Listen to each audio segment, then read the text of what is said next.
রক্তচাপ নীরব ঘাতক। এ রোগ কেবল বাংলাদেশ নয়, বিশ্বজুড়েই বড় স্বাস্থ্য ঝুঁকিতে পরিণত হয়েছে।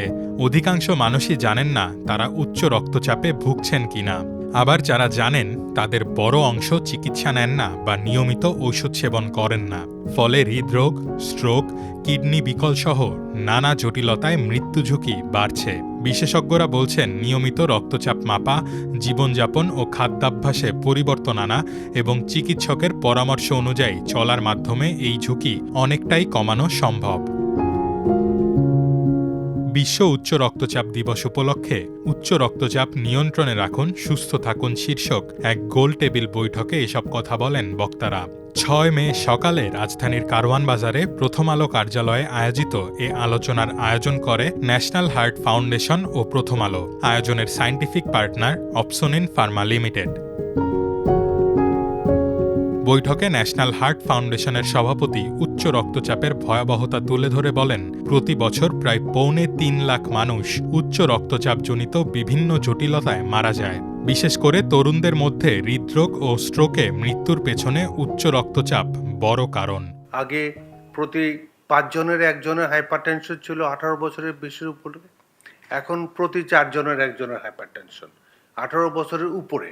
আর আমরা যদি ৫০ বছরের উপরে চিন্তা করি তাহলে দেখা যাবে যে আরও বেশি। এটা খুব শঙ্কার বিষয় যে আমাদের ইয়াং বয়সে মৃত্যু, হার্ট ডিজিজ এবং স্ট্রোকে প্রচুর মৃত্যুবরণ করছে। কাজে আমাদেরকে আজকের দিবসটাকে উল্লেখ করতে হবে এইভাবে যে আমরা যেন সবাইকেই বলতে পারি, মেসেজটা যেন আমরা সবার কাছে পৌঁছাতে পারি। কিডনি ফাউন্ডেশন অফ বাংলাদেশের চেয়ারম্যান উচ্চ রক্তচাপের সঙ্গে কিডনি রোগের সরাসরি সম্পর্ক তুলে ধরেন। তিনি বলেন, ডায়াবেটিস ও উচ্চ রক্তচাপ এ দুটি রোগই কিডনি বিকলের প্রধান কারণ।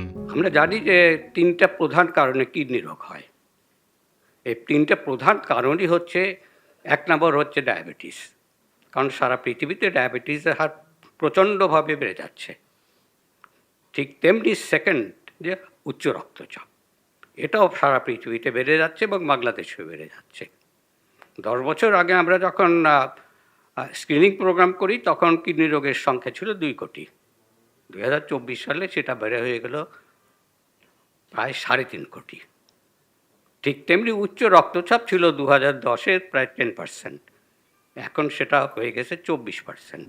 বিশ্বে প্রায় 140 কোটি মানুষ উচ্চ রক্তচাপে আক্রান্ত। উচ্চ রক্তচাপ শরীরের প্রায় সব অঙ্গ প্রত্যঙ্গকে ক্ষতিগ্রস্ত করতে পারে।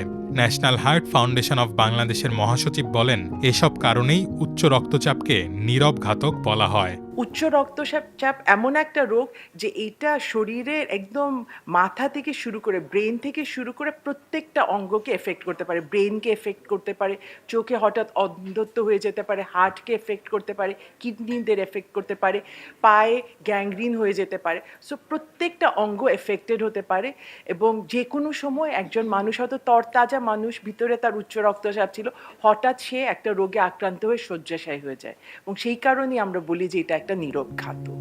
বাংলাদেশে মাতৃমৃত্যুর অন্যতম প্রধান কারণ গর্ভকালীন উচ্চ রক্তচাপ, যা বর্তমানে শিশু ও তরুণদের মধ্যেও বাড়ছে। বিশেষজ্ঞরা বলছেন, উচ্চ রক্তচাপের সবচেয়ে বড় সমস্যা হল এটি উপসর্গ ছাড়াই স্ট্রোক বা কিডনি বিকল হওয়ার মতো ঝুঁকি তৈরি করতে পারে।